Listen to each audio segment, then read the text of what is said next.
Check it out, Boklog!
Pangalawa sa ating mga speaker na si Sir Riel Martinez mula sa PIDO, sa protocol families, kay Mayora, kay Gong, kay Vice Dean, sa lahat mga konsehal sa Pating Pasay, kay Ma'am Mary Ann at sa Kaltang Family.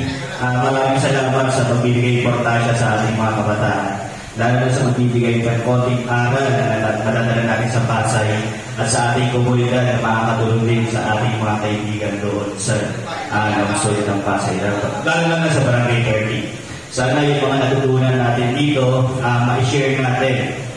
Kaya nga ang budget natin lagi is merong capability program. Kasi kailangan natin matutunang matuto. Kasi yun lang yung paraan para makaka-share tayo sa iba nating mga kaibigan, kabarangay, na mga knowledge na yan para rin sa kanilang kabutihan. So mula sa inyo, maraming salamat. Enjoy na lang kayo mamaya. Kaya God bless us all.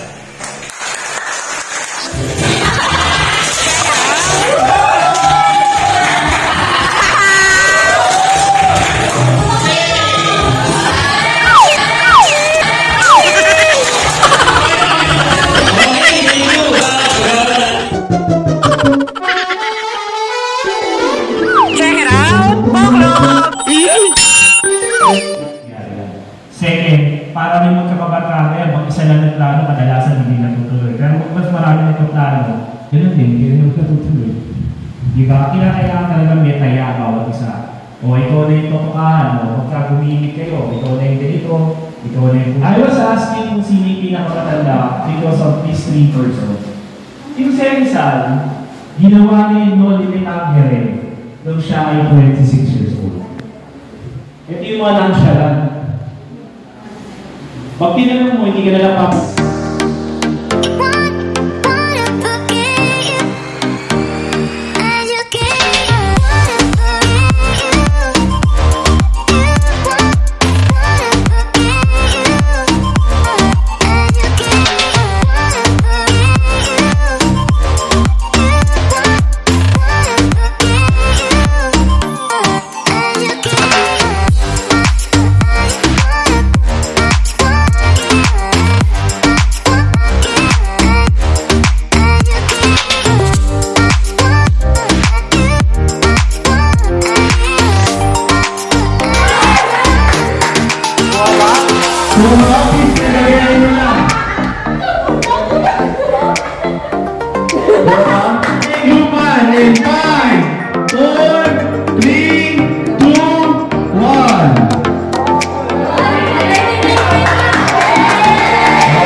naman talaga, pati si Kagawa Naldo, talaga tutok sa pagkukulit.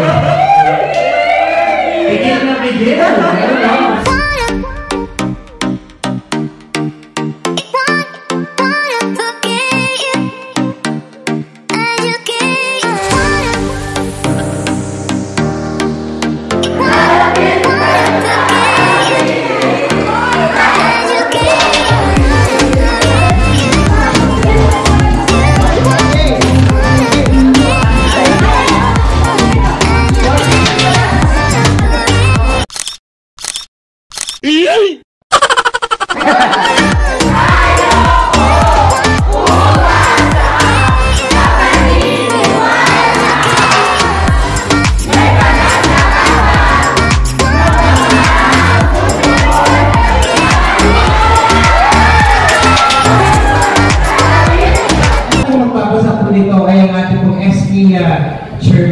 Chairwoman. Certificate of Appreciation is certificate presented to Adrian Martinez for sharing his expertise as a resource speaker in the Youth Leadership Seminar, held on 31st day of August 2024 at Rescue Spring Resort Barangay Tatla, Los Baños, Laguna. We are pleased to award the certificate in recognition of your support, generosity, and dedication to well-being of youth and community.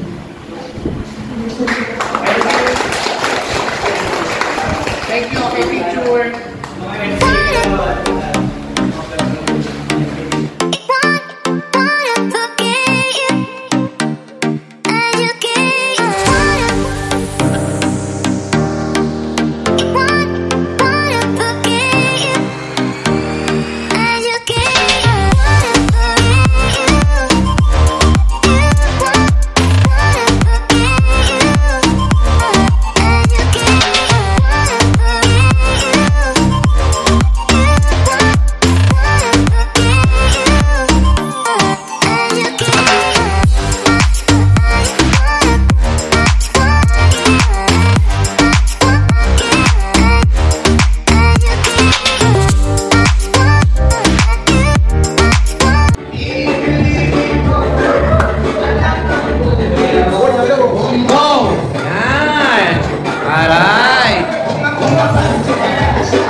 Kayo! Kaya po yan! Eh!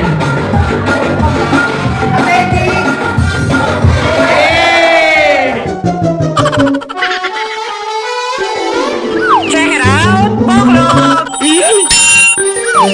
So, tanong ko lang, anong i-expect niyo sa pag sasasabihin ko sa inyo ngayong araw na to? Ano yung i-expect niyo?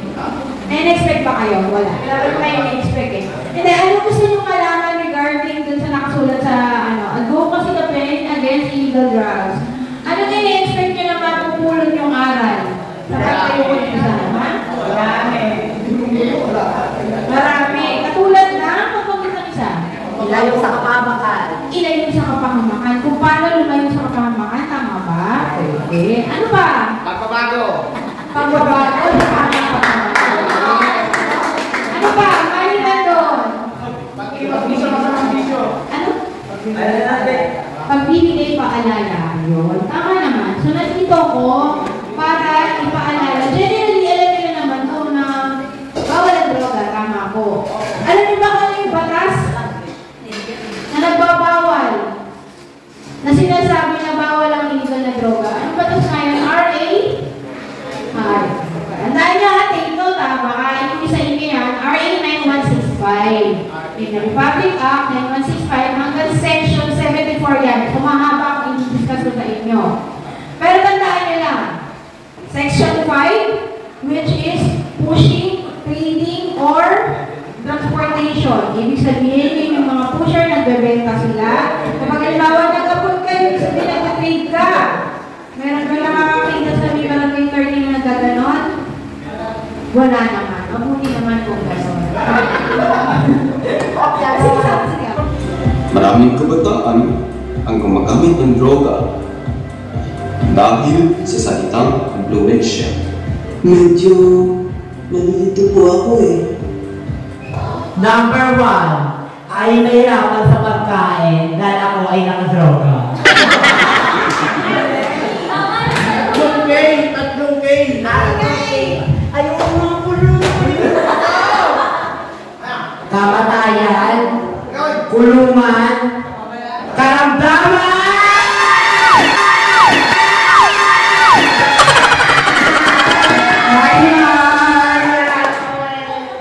Ayun na, siya yung isa. Meron pa ako, dalawa pa to eh. Okay.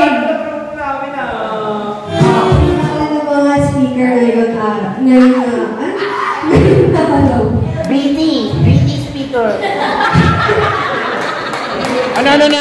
British speaker. Ano? British speaker. British speaker. British speaker. Adrian Martinez. Ma'am Mary Antalan. Ay nanunumpa na patuloy na susuportahan ang kahikain ng bansa laban sa mapanganib na gamot. Ako ay nangangako maging mabuting halimbawa sa